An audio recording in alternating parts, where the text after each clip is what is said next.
Hey, Kat. Is she in there still, Pat? Yep.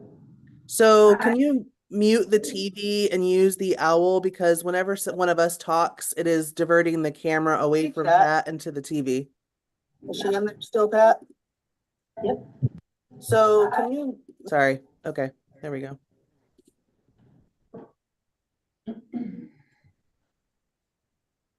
Muted. Thank you. Pat, will you say hello? Hello, everybody. Maybe it'll fix. I don't want to keep staring at myself and just that's what Gary was talking about, wasn't Mm-hmm. it? Hmm. This should readjust here in a minute, I think. Hmm.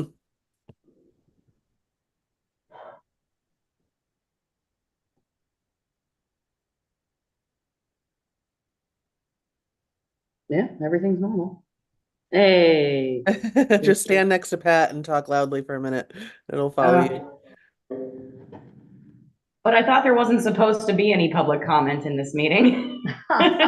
You're not Good. public. Yeah. Private comment. I don't care if you can see me as long as you can hear me. It'll adjust to you now since you're the only one in there. Okay, All right. there we Sue is are. joining us here. Should I move? Um, nope, it's gonna come to you, I think, if you talk a little bit. Okay. Maybe not. Maybe slide right to where the center of that is for some reason. It's following cat more than you. It's following motion too, I think.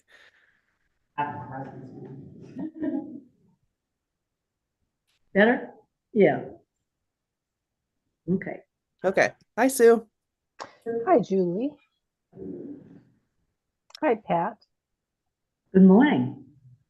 All right. So Pardon me just a second. There you are. we are all here who is supposed to be here, and we are streaming live on YouTube. And Carrie's here. Pat, do you have an agenda in front of you? No, I do not. Okay, well, the only thing on the agenda was the contract, so it's just the normal call to order, changes to the agenda, uh, rigmarole. But other than that, it's just that. So, Well, let's call it to order now. Are there any changes to the agenda? so Okay. all right. Well, Carrie, I am relying on you to lead this discussion. So, Absolutely. have at Hi. So first off, just thanks all for being here. I was joking before the meeting started. Public contracting can be really dense and overwhelming and confusing. Just because I love it doesn't mean that it is, like an easy language for everyone else. So we're here to answer your questions, but I'm first going to provide you with just a little bit of background about public contracting law in Oregon, and where I think you guys are in your rule adoption process. So also, I just want to comment, it's so lovely to be up close and personal with all of you. I've previously, I think, appeared virtually to a room of everybody, which makes it difficult to see individual faces. So I like this. And just stop me as I'm going anytime. The goal here is to answer your questions and make sure that you understand, what we're doing, why, and next steps. Oh, there I am. Great. Okay, so public contracting law in Oregon changed in 2005. In 2005, the Oregon legislature adopted what we call the Public Contracting Code. It's ORS 279 A, B, and C in statute. And that statute told us that all governing bodies are their own public contracting agencies unless you delegate and designate someone else to function as your local contracting board. You guys currently right now are both your local contracting board and the governing body for your library district. And that's the way we want it to stay. I know of very few governing bodies that actually delegate away their contracting authority. So the other thing that the public contracting code tells us is that in the absence of you, the local contract board, adopting its own rules you are going to be governed by the AG's model rules. And so 279A goes through this process of telling the AG, hey, write a whole bunch of rules that are going to implement these 3 chapters of code, 279A, B, and C. And the AG did that by drafting 4 divisions. So they have, I just call them, it's division 46, 47, 48, and 49. And it's set out in Oregon administrative rules. The choice that you get under state law is, do you want to only operate under those, or do you want to augment and refine them to suit your public contracting purposes? And so what I've done for hundreds of our clients is draft rules that drop out. So I keep the AG model rules in the format that the AG provides it. It's really helpful for the development community to understand, okay, we're going to have general guidance and cooperative procurement in Division 46. We're going to do goods and services in Division 47. Division 48 is architects, engineers, those kind of special personal service providers. And then Division 49 is construction. Does that breakdown make sense to people? Are the words I'm using, I can talk about those even in more detail if you want to, but in general, that's what the AG's rules look like. That's my rules that you have in front of you model that. But what I did was I dropped out anything that pertains only to state agencies. And I filled in some gaps that the AG, for some reason, the state code, state statute says, if you have rules, you can do X, Y, and Z. For instance, if you have rules, you can award personal service contracts differently than a normal service contract. But the AG just ignored that and doesn't have anything that governs personal service contracts in its in the divisions 46, 47, 48, and 49. So what we did, we added the final little piece of the rules, which is I call them E, 1 through 18 or 19. I'm not really sure, actually, it goes up to, yeah, 18. And those are your exemptions. So so in addition to the AG rule sections, you have an exemption section. So in a nutshell, that's really why you take the steps that you're going to start jumping through in order to opt out of the AG model rules and adopt your own public contracting rules. And it's so that they are better tailored for a little public contracting agency as opposed to the state. And they fill in the gaps so that you have these exemptions at your fingertips, which enables staff to move more quickly when it's merited for the kind of service or kind of good that's needed. For instance, copiers, requirements contracts, things that you need to buy frequently, you now have, by adopting these rules, it gives your staff guidance on how can you more quickly move through public contracting procedures without having to treat it like a formal procurement that requires statewide notice.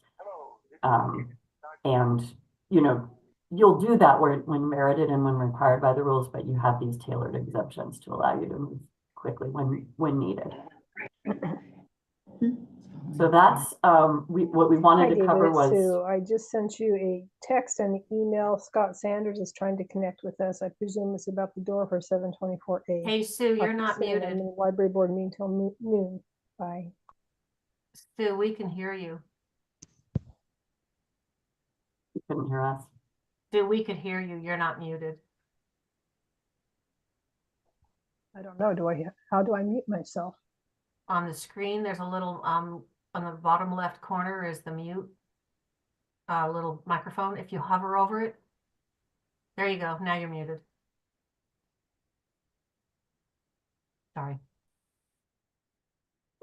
It's Sorry also about that. invisible. Yeah, apparently. Okay, it's different on a tablet than it is on a laptop. Okay, sorry about that. Oh, no worries. Every time, I always have to refamiliarize myself. Where's the mute, the video, blah, blah, blah, all of that. Okay, so that is a little bit of background about Oregon public contracting law, the difference between our rules and the AG model rules, which, Julie, correct me if I'm wrong, I think since 2005, the library district has just operated under the AG model rules. Okay.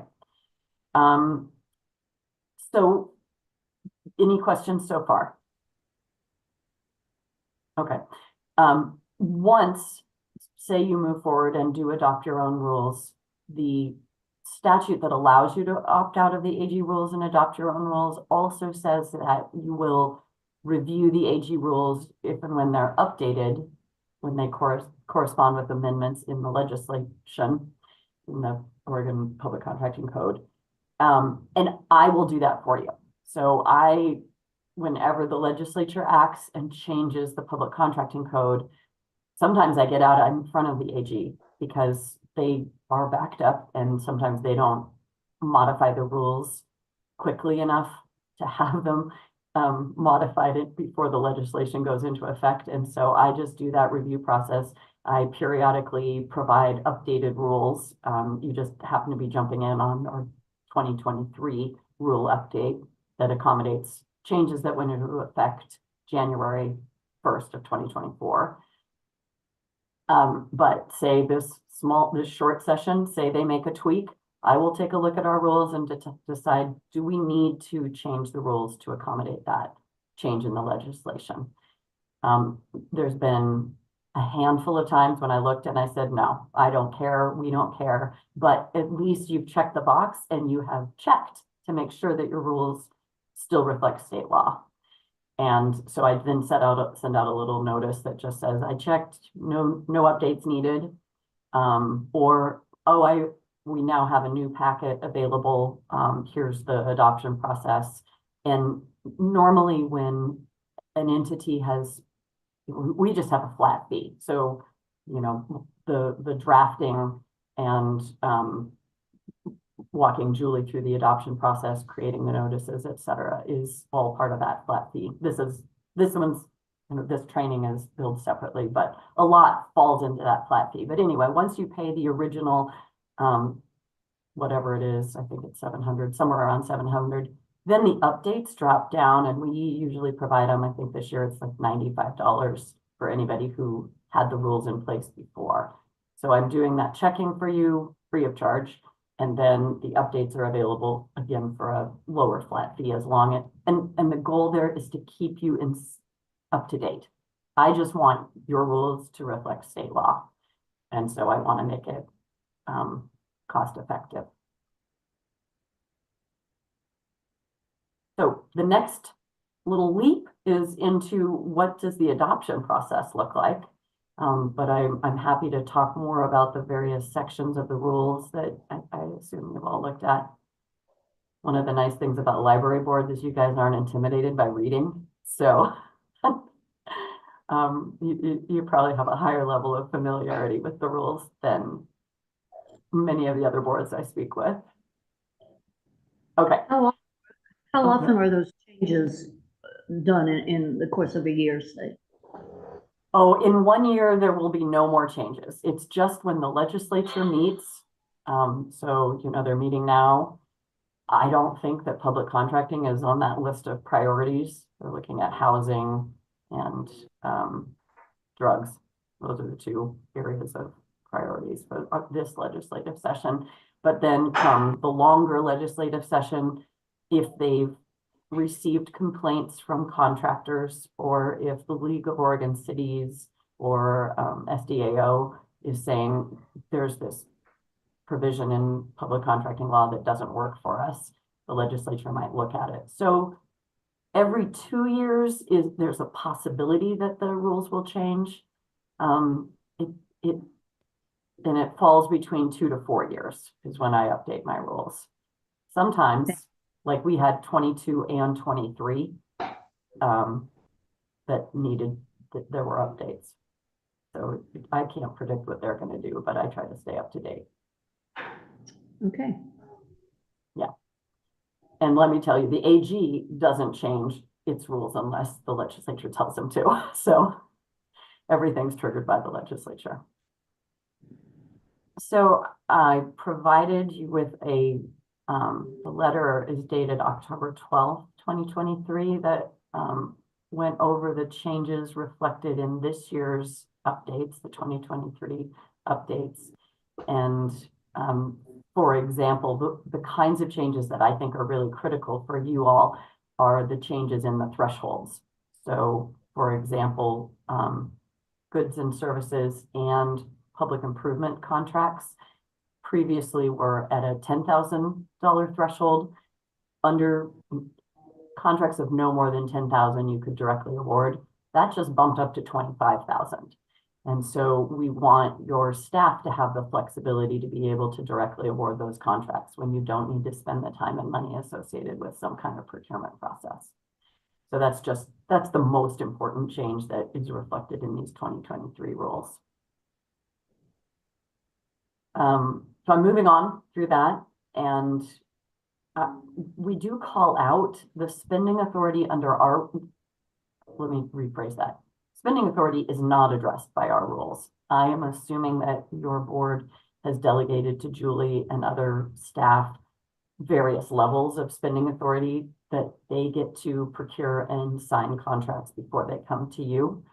But this is a good opportunity to re-examine those thresholds, that delegation. And so, Julie, did you want to talk about that at all? Sure, it's built into my contract and they review that annually. So my current spending authority is 15,000 within the budget without consulting the board. So anything beyond that, I take to the board. And we don't have any other staff who have specific spending authority. I would say just the way that we operate, every purchase that gets made is reviewed in some way by me. You know, they have an annual budget and they purchase, and when they purchase something, like we have, you know, a contract on Amazon, invoicing contract for businesses, and staff submit an order, and I or Kat, who is our assistant director, say yes, that's appropriate or not. But usually those orders are 5,000 or less. So there's no specific policy dictating staff spending authority level. If you think we should add that, then I can certainly think about it. But as of right now, it's just kind of on me, funnels through me. Which I think is fine. So I'm sorry. So your contract says that you have this 15,000 spending authority and you can delegate that. Is that, you can delegate that to Kat? I don't know that it just- specifically says I can delegate it, actually. I'd have to go pull that up and see, but that makes sense. I mean, like, it's like contract signing up to 15,000. Mhm. And if anything is less than that, then it's just assumed that it's okay, and it's as long as it's within the budget, that spending is allowed. So if there needs to be some clarification to make sure we're following rules, because I don't think mine does say I can delegate it. It just sounded like you are delegating it. And so, because you said you are I'm Kat. delegating the approval of like Amazon orders, or like staff can submit their own monthly collection purchases through our book purchaser. Those are on a general rule are, you know, are lower amounts that add up throughout the year. So each purchase individually is small. So I don't, yeah, there's nothing in there. I mean, there might be some reference somewhere to me able to delegate authority to do like book purchasing, or, you know, those things are done under my authority and I could delegate tasks. But in terms of spending, I don't think it actually specifies that anywhere. Okay. There is nothing that requires you to do anything right now. I want your practices to reflect board delegation. If there weren't any delegation, of course, everything would have to come back to the board, and that is time consuming and bogs them down and keeps, you know, doesn't let them do the high level kind of policy setting that really should be their focus. Okay. So we want, whatever it is you're doing, we want that reflected somewhere in writing in a delegation.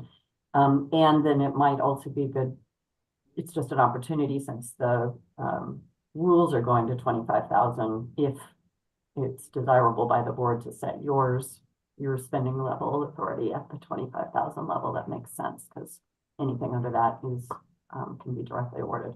But that really is like a personal preference of each governing body.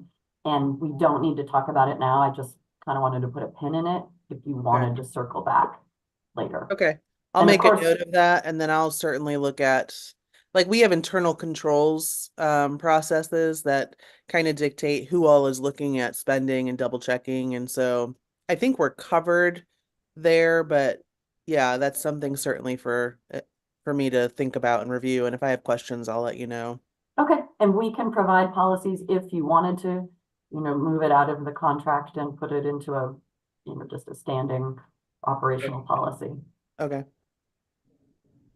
All right, well, the adoption process can be, it can be confusing just because there's like a bunch of little steps that go along with it, but it's pretty easy. And Julie's familiar with the outline of my letter, but what it entails is the goods and services exemptions that are set forth in that last section of the rules requires local notice at least 7 days before you're adopting your rules. The public improvement exemptions that we include, those are in Division 49. And the primary one is that it allows you to go out for a request for proposals for construction. If you don't have that exemption in your rules, you would have to adopt an exemption for each construction project that you want to award via an RFP. RFP just is short for request for proposals. And so that adoption of that exemption requires statewide notice 14 days before your public hearing. So once we've checked, and my staff is available, we provided the notice, my staff's available to do that publication for you, or work with you on where to do it. It's Daily Journal of Commerce and then whatever kind of local publication you have. So as you talk about that rule for public improvement exemptions, does that mean that we use RFPs instead of like going out? Instead of like the big statewide bid posting option, or so the difference, the choice is an invitation to bid versus a request for proposals. Both of them, if they're over that formal procurement threshold, which remains at 100,000 for public improvement contracts, both of them need to be advertised the same way and issued the same way. But with an ITB, you have to award based on the lowest responsible bidder. And with an RFP, you get to evaluate a number of criteria, their references, their qualifications, their reputation, their ability to do this specialized kind of work, the familiarity with libraries, all of that, and you can consider cost. okay, that makes sense because yeah, in our renovation process and our roofing project we just did, we went with the lowest bids. I mean, it ended up working out fine. That's who we would have gone with probably anyway, but yeah, that's good. Okay, good to know. It's nice to have the flexibility, and it's another one of those kind of holes that the AG left. The state law allows you to adopt a rule that you have the authority to adopt a rule by which you use RFPs for construction projects, but the AG just sort of left that blank and said, if you ever want to do this, you have to adopt a project by project exemption. So Okay. you'll just have that standing rule available to you from now on. Okay. Let's see. Okay, so the notice process, once you have notice done, you are going to be holding a joint meeting where you're wearing both hats. So this is talking directly to the board. The board will be saying, I'm a member of the governing body. I'm also a member of my local contract review board. And you're just sitting in one seat wearing both hats so that it's a strange process by which the local contract review board requests the exemptions and the governing body approves the findings that have been submitted to it. And so we just say, we're having a joint meeting, you're doing both of those functions together. And then you'll open the hearing. I'll be shocked if there's anybody that makes comments. Julie will sort of remind you of this conversation and what we talked about, why you are considering moving forward with adopting your own rules. And then, oh, let's see, I'm so sorry, I have been misleading you. Because you have never had your own rules, you actually weirdly don't have to have a hearing. We're publishing the notice in case somebody says, we want you to hold a hearing. But otherwise, if you don't get that request, then you just open the joint meeting. You get your staff report, and then you can consider the resolution. So you never do have to open up for public comment unless somebody in advance has said, yes, we want to appear and present comments to you. So that is another one of the recent changes to the Oregon Public Contracting Code. They used to require a hearing, but they no longer do. And since your rules never required you to hold a hearing, you just get to skip right over that, which is nice. Okay. And then you'll have a joint motion, and the way I have it in the laid out in the letter that I moved to adopt whatever the resolution number is. And the important part is on behalf of both the library district and the district's local contract review board. And you make that motion, everybody votes. You just have to vote once, one motion, one vote. And assuming that all passes, then you have new rules in place. And Julie will just let me know, yep, we adopted them. So then I know, okay, we're set. And anytime I have a public contracting question from your district, I can look at our rules as opposed to opening up the AG model rules. Carrie, can I ask a question? Please. This is Kathleen Dixon. I just want to confirm that there's nothing in these rules that would preclude us from utilizing local contractors, providers, etc. when we want to. There's nothing that's going to keep us from being able to do that, right? Well, actually, I would say with these rules, you probably have a better ability to consider locality. You never get to just say, for this project, we only want to use a local contractor. You don't get to do that, but you can set up your procurement in a way that values proximity, familiarity with the site, ability to respond within a certain amount of time, if there's questions or project site requirements. So I can work with Julie when you have that kind of project coming up, and we can set it up in a way that's legally defensible. Thank you. Yeah. And last question, I am listening, but it's a little above my pay grade. We do not have any rules in place yet. This is what we're deciding, is to put these rules in place. Right. Okay. In the absence of your own rules, you're governed by the AG model rules. I thought that's what I heard, but I want to clarify that that's really what I heard. Thank you. Yeah, I Yeah. needed to get it clarified too. Yeah, so I as like we you, went Julie. through the renovation process, as we went through the re-roofing, everything, we're doing the more complicated version that the AG has laid out because we didn't have anything else in place. So this is fixing that. I don't want to mislead you. I mean, the rules are pretty complicated too, just because that's, ensures compliance with the state law piece. But anywhere that I compared the AG rules to state law, anywhere that AG was imposing unnecessary procedures or obligations, I ripped those out. Yeah, and it's so much easier to look at our own and know that every word applies to us, even if I don't understand all of it, than to be wading through the actual AG model and not know what applies to us and what doesn't, honestly.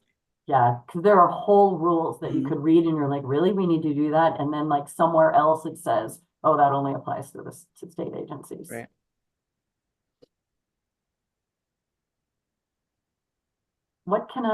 More questions?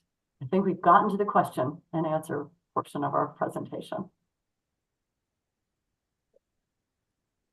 I don't really have any. I think my questions will come up when we get to the point where we're applying the new contracting rules, so things will come up when we're doing a big project and I need help interpreting a specific piece.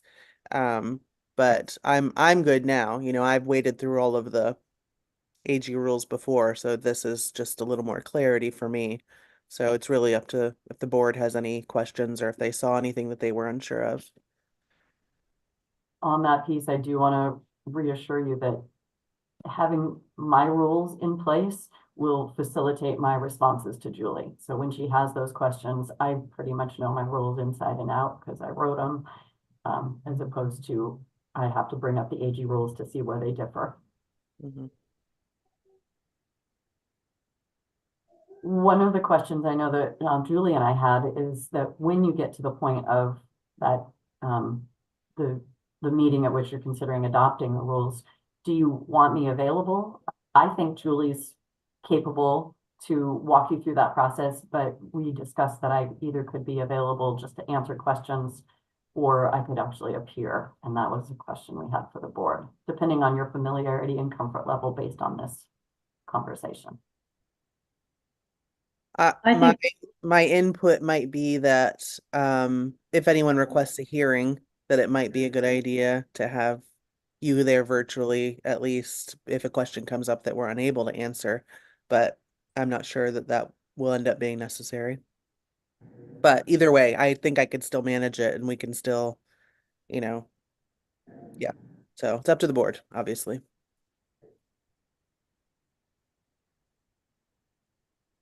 It would seem to me to not be reasonable to expect the attorney to attend every meeting. Yeah, I tend to agree with Sue and with Julie. If a hearing was requested, it would make some sense to have Carrie virtual, but otherwise, because we're just gonna be approving. We're just gonna be approving, adopting a set of rules, Right. right? Mhm. It's just the chair needs to remember, I'm now opening the joint meeting or the joint portion of this meeting for the local contract review board. And then remember to adjourn that joint part portion. Yeah, Which and is- we'll have that language in writing, I think. Yeah, for her. it's laid out in my letter Yeah. and yeah. Pat, are you comfortable?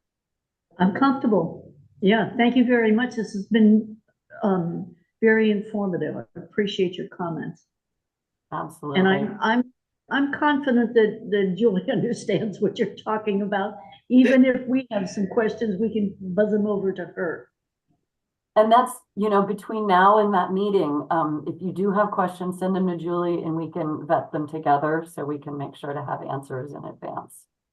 Yeah. Consider those rules. And so you had said this, we just need to do a normal 7-day notice for this meeting. And it can be part of a regular board meeting as well. It can be part of a regular board meeting. Don't forget the 14 days though for the 14 days. Okay. Yeah. Okay. That's the I date. have your letter. I'll review it before we do anything, but Right. And the Daily Journal of Commerce now doesn't publish every day. So I think it's like if you get it to them on Monday, they'll have it in Wednesday's publication. okay. And so then you count from Wednesday for your meeting. Okay. Make sure that it's 14 days, at least 14 days after that. Okay. Well, That's anything great. else, board members? I have a comment that is not related to this since we're all in the same Zoom meeting at the same time. I would like you to know that the quality of this meeting far surpasses what we have done for board meetings over the last 2 months. I realize my absence is not the reason why everybody has to do it my way, but this is much better than what we've been doing. So having said that, parenthetically, Yeah, I feel like I was heard and I can hear you all very clearly. So Yeah. I like it myself. Yeah, we've been having some room sound issues that we've been trying to solve, and it has not been easy with people trying to attend remotely. So this was a solution to make sure everyone could hear for this one in particular. Yeah, but noted, Sue, for sure. yeah. And do we Not have a only date that, that, please? I was just gonna say, I'm sitting here in the library. Of course, I'm the only person sitting here in the library, but the screen is large, the sound is just great. So yeah, this is a good way to go. Thank you. Okay. Great job, Julie, because tech stuff is a pain. And And you Kat, don't know assistant it's not director. working until the moment you need it. So Yep. Okay, well, I think that's everything then, Pat. Unless you guys have anything else, I think we can adjourn and we can discuss this more at the February meeting. Are there any other comments? Okay, let's adjourn the meeting. All right. Thank you, Thanks. Carrie. I'll talk to you soon. Yeah, you bet. Thanks so All much right. for having me.